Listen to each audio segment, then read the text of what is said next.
Chapter 3. At 12:30, next day Lord Henry Wotton strolled from Curzon Street over to the Albany to call on his uncle, Lord Fermor, a genial if somewhat rough-mannered old bachelor, whom the outside world called selfish because it derived no particular benefit from him, but who was considered generous by society as he fed the people who amused him. His father had been our ambassador at Madrid when Isabella was young and prim unthought of, but had retired from the diplomatic service in a capricious moment of annoyance on not being offered the embassy at Paris, a post to which he considered that he was fully entitled by reason of his birth, his indolence, the good English of his dispatches, and his inordinate passion for pleasure. The son, who had been his father's secretary, had resigned along with his chief, somewhat foolishly as was thought at the time, and on succeeding some months later to the title, had set himself to the serious study of the great aristocratic art of doing absolutely nothing. He had 2 large town houses, but preferred to live in chambers as it was less trouble, and took most of his meals at his club. He paid some attention to the management of his collieries in the Midland counties, excusing himself for this taint of industry on the ground that the one advantage of having coal was that it enabled a gentleman to afford the decency of burning wood on his own hearth.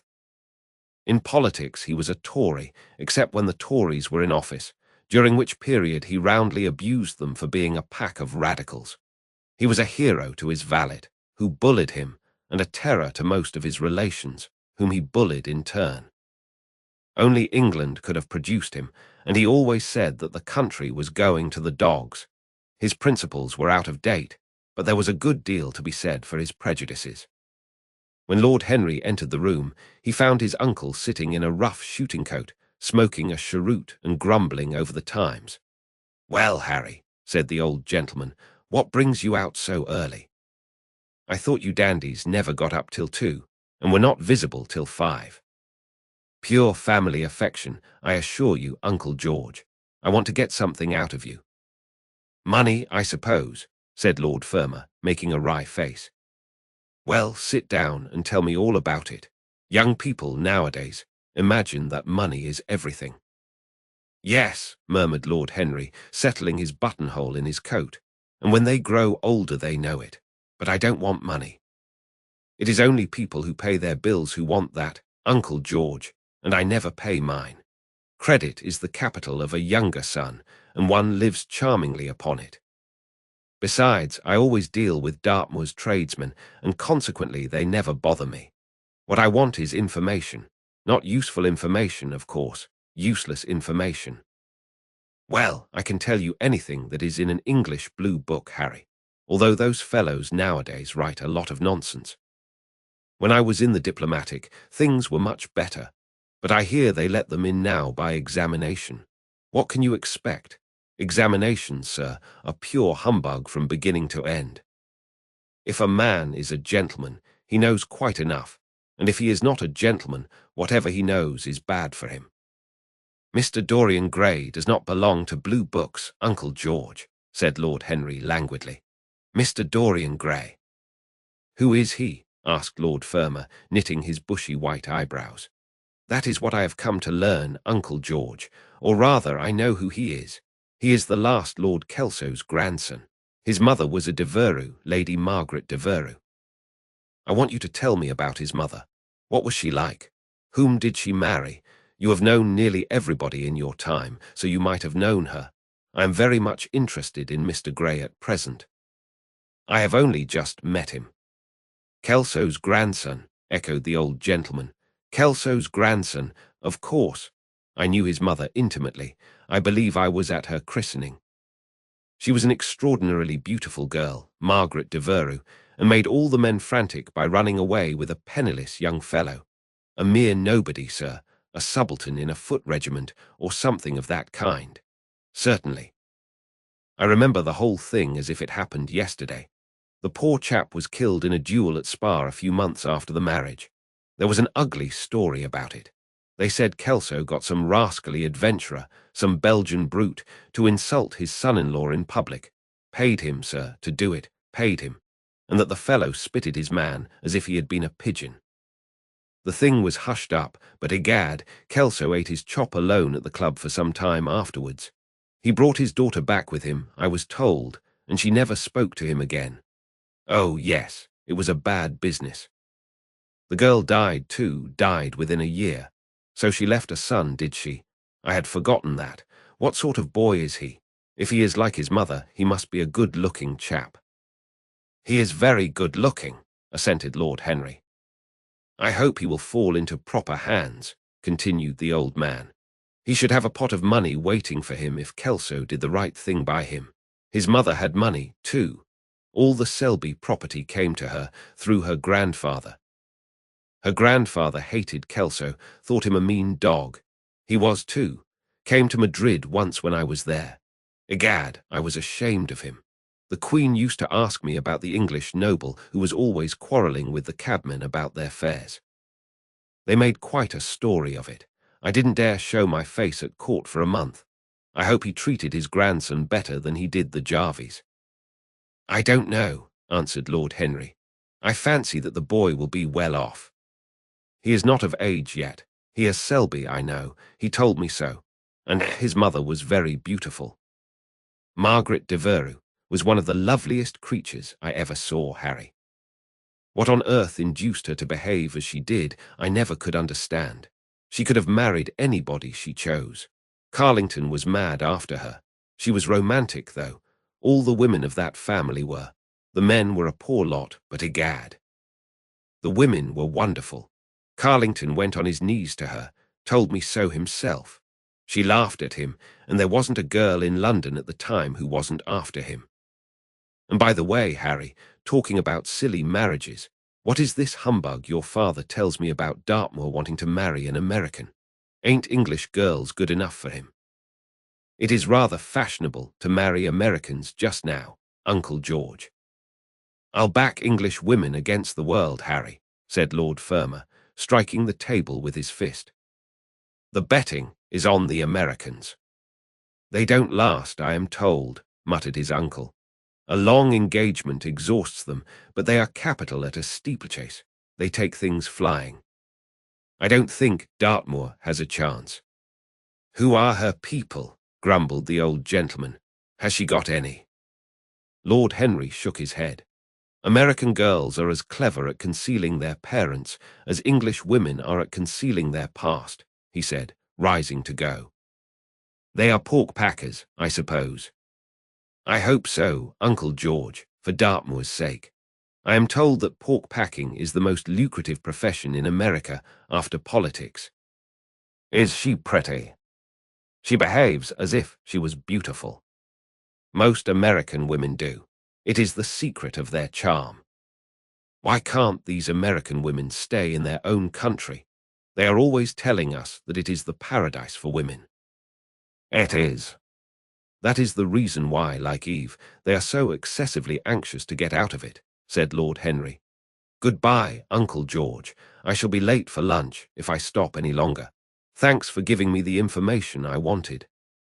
I always like to know everything about my new friends and nothing about my old ones. Where are you lunching, Harry? At Aunt Agatha. I have asked myself and Mr. Gray. He is her latest protégé. Humph.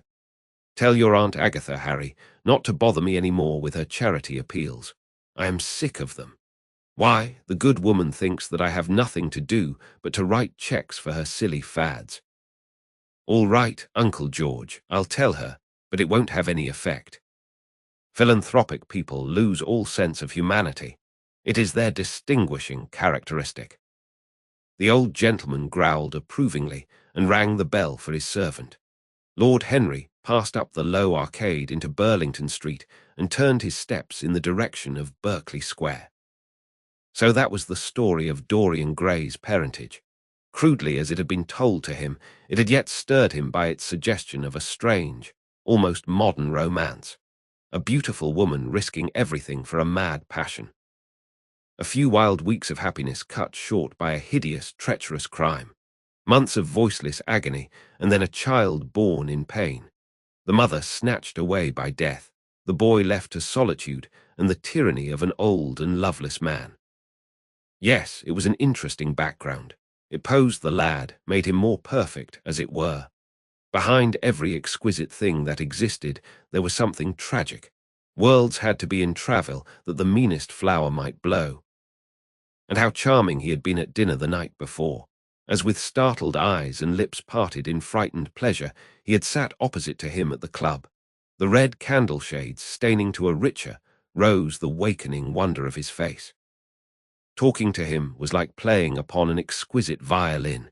He answered to every touch and thrill of the bow. There was something terribly enthralling in the exercise of influence. No other activity was like it. To project one's soul into some gracious form and let it tarry there for a moment.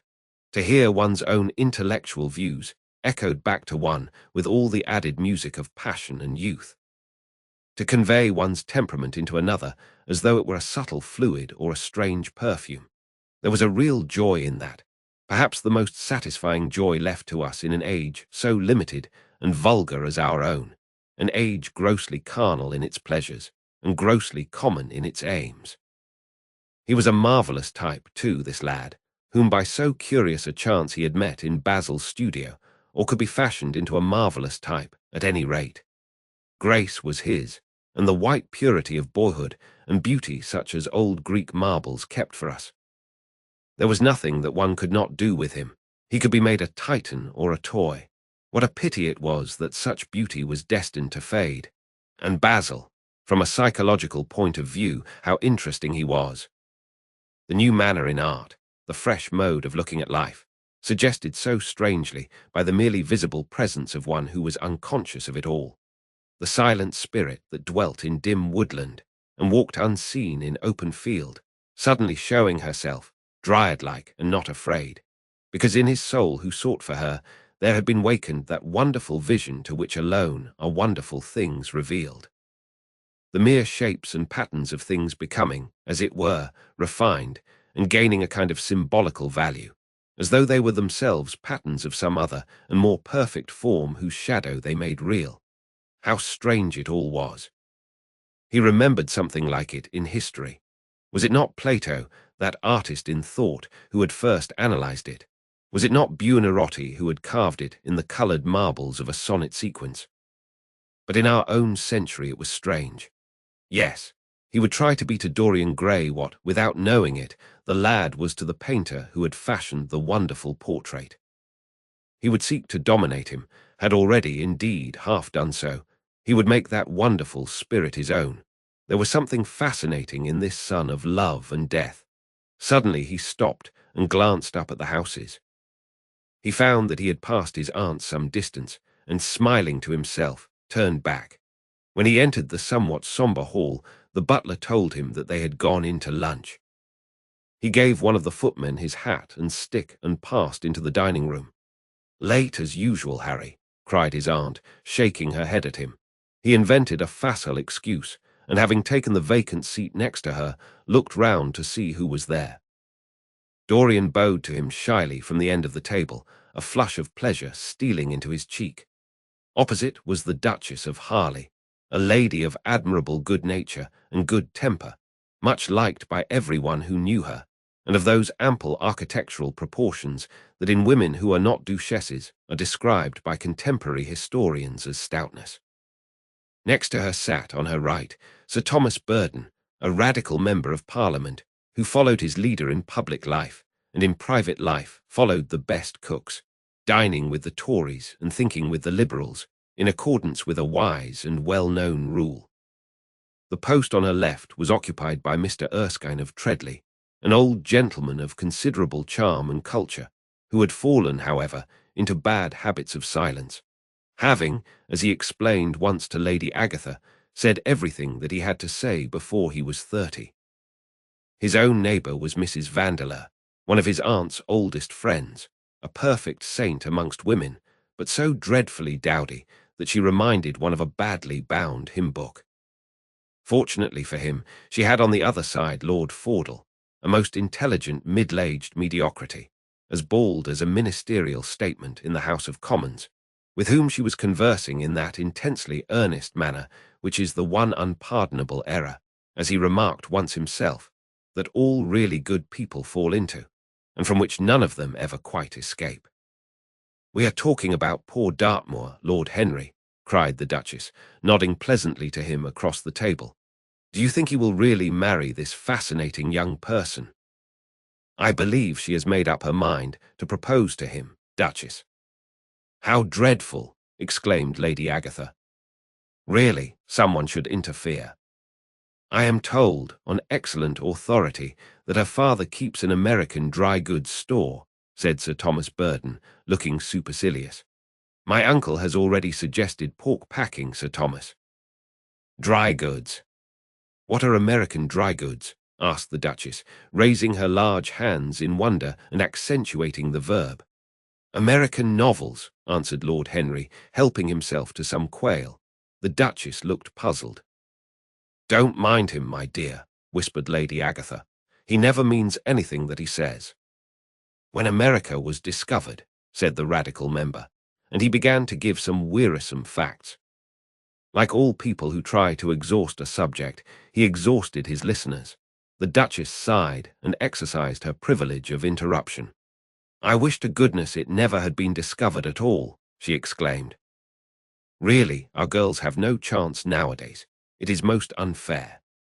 "Perhaps, after all, America never has been discovered," said Mr. Erskine. "I myself would say that it had merely been detected." "Oh, but I have seen specimens of the inhabitants," answered the Duchess vaguely. "I must confess that most of them are extremely pretty, and they dress well, too. They get all their dresses in Paris. I wish I could afford to do the same." "They say that when good Americans die they go to Paris," chuckled Sir Thomas, who had a large wardrobe of Humour's cast-off clothes. "Really? And where do bad Americans go to when they die?" inquired the Duchess. "They go to America," murmured Lord Henry. Sir Thomas frowned. "I am afraid that your nephew is prejudiced against that great country," he said to Lady Agatha. "I have travelled all over it in cars provided by the directors, who, in such matters, are extremely civil. I assure you that it is an education to visit it." "But must we really see Chicago in order to be educated?" asked Mr. Erskine plaintively. "I don't feel up to the journey." Sir Thomas waved his hand. "Mr. Erskine of Treadley has the world on his shelves. We practical men like to see things, not to read about them. The Americans are an extremely interesting people. They are absolutely reasonable. I think that is their distinguishing characteristic. Yes, Mr. Erskine, an absolutely reasonable people. I assure you there is no nonsense about the Americans." "How dreadful!" cried Lord Henry. "I can stand brute force, but brute reason is quite unbearable. There is something unfair about its use. It is hitting below the intellect." "I do not understand you," said Sir Thomas, growing rather red. "I do, Lord Henry," murmured Mr. Erskine with a smile. "Paradoxes are all very well in their way," rejoined the baronet. "Was that a paradox?" asked Mr. Erskine. "I did not think so. Perhaps it was. Well, the way of paradoxes is the way of truth. To test reality, we must see it on the tight rope. When the verities become acrobats, we can judge them." "Dear me," said Lady Agatha, "how you men argue. I am sure I never can make out what you are talking about. Oh, Harry, I am quite vexed with you. Why do you try to persuade our nice Mr. Dorian Gray to give up the East End? I assure you he would be quite invaluable. They would love his playing."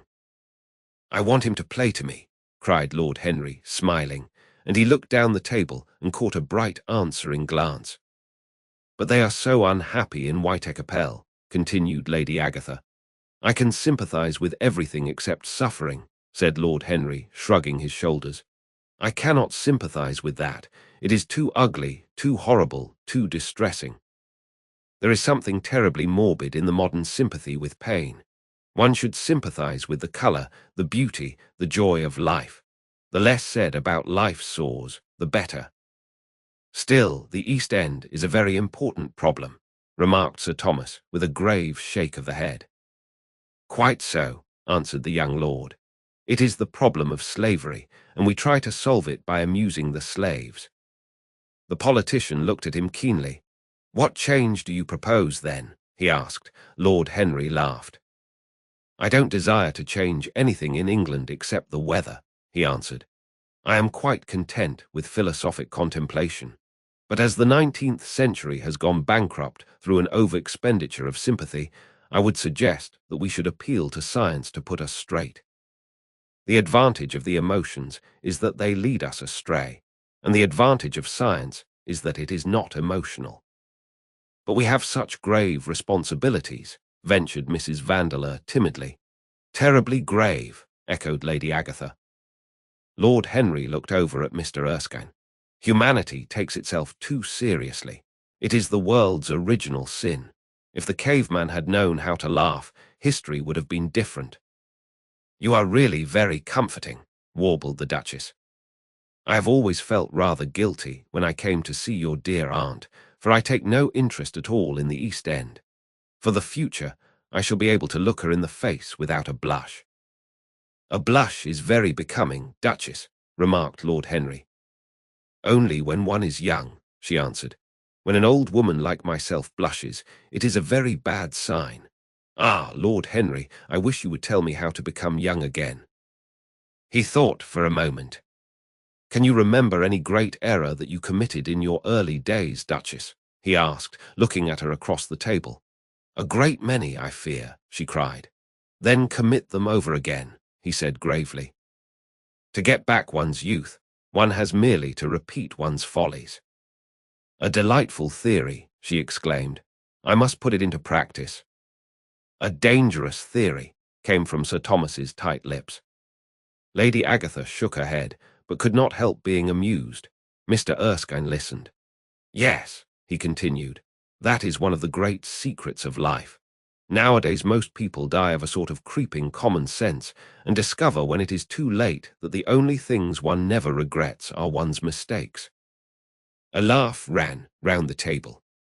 He played with the idea and grew wilful, tossed it into the air and transformed it, let it escape and recaptured it, made it iridescent with fancy and winged it with paradox. The praise of folly, as he went on, soared into a philosophy, and philosophy herself became young, and catching the mad music of pleasure, wearing, one might fancy, her wine-stained robe and wreath of ivy, danced like a bacchant over the hills of life, and mocked the slow Silenus for being sober. Facts fled before her like frightened forest things. Her white feet trod the huge press at which wise Omar sits, till the seething grape juice rose round her bare limbs in waves of purple bubbles, or crawled in red foam over the vat's black, dripping, sloping sides. It was an extraordinary improvisation. He felt that the eyes of Dorian Gray were fixed on him, and the consciousness that amongst his audience there was one whose temperament he wished to fascinate seemed to give his wit keenness and to lend colour to his imagination. He was brilliant, fantastic, irresponsible. He charmed his listeners out of themselves, and they followed his pipe, laughing. Dorian Gray never took his gaze off him, but sat like one under a spell, smiles chasing each other over his lips and wonder growing grave in his darkening eyes. At last, liveried in the costume of the age, reality entered the room in the shape of a servant to tell the Duchess that her carriage was waiting. She wrung her hands in mock despair. "How annoying," she cried. "I must go. I have to call for my husband at the club to take him to some absurd meeting at Willis's rooms, where he is going to be in the chair. If I am late, he is sure to be furious, and I couldn't have a scene in this bonnet. It is far too fragile. A harsh word would ruin it. No, I must go, dear Agatha. Goodbye, Lord Henry. You are quite delightful and dreadfully demoralizing.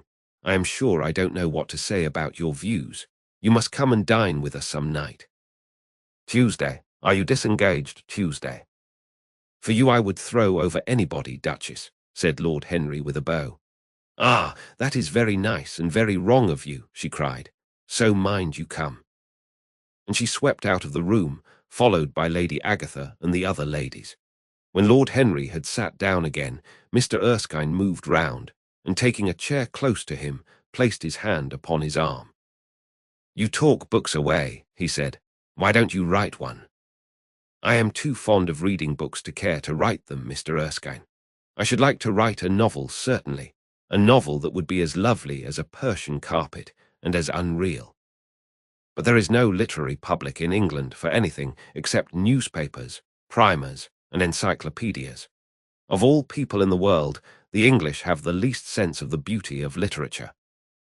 I fear you are right, answered Mr. Erskine. I myself used to have literary ambitions, but I gave them up long ago. And now, my dear young friend, if you will allow me to call you so, may I ask if you really meant all that you said to us at lunch? I quite forget what I said, smiled Lord Henry. Was it all very bad? Very bad indeed. In fact, I consider you extremely dangerous, and if anything happens to our good Duchess, we shall all look on you as being primarily responsible. But I should like to talk to you about life. The generation into which I was born was tedious. Some day, when you are tired of London, come down to Treadley and expound to me your philosophy of pleasure over some admirable Burgundy I am fortunate enough to possess. I shall be charmed. A visit to Treadley would be a great privilege. It has a perfect host and a perfect library. You will complete it, answered the old gentleman with a courteous bow. And now I must bid good-bye to your excellent aunt. I am due at the Athenaeum. It is the hour when we sleep there. All of you, Mr. Erskine. 40 of us in 40 armchairs. We are practicing for an English Academy of Letters. Lord Henry laughed and rose. I am going to the park, he cried. As he was passing out of the door, Dorian Gray touched him on the arm. Let me come with you, he murmured. But I thought you had promised Basil Hallward to go and see him, answered Lord Henry. I would sooner come with you. Yes, I feel I must come with you. Do let me. And you will promise to talk to me all the time. No one talks so wonderfully as you do. Ah, I have talked quite enough for today, said Lord Henry, smiling. All I want now is to look at life. You may come and look at it with me if you care to.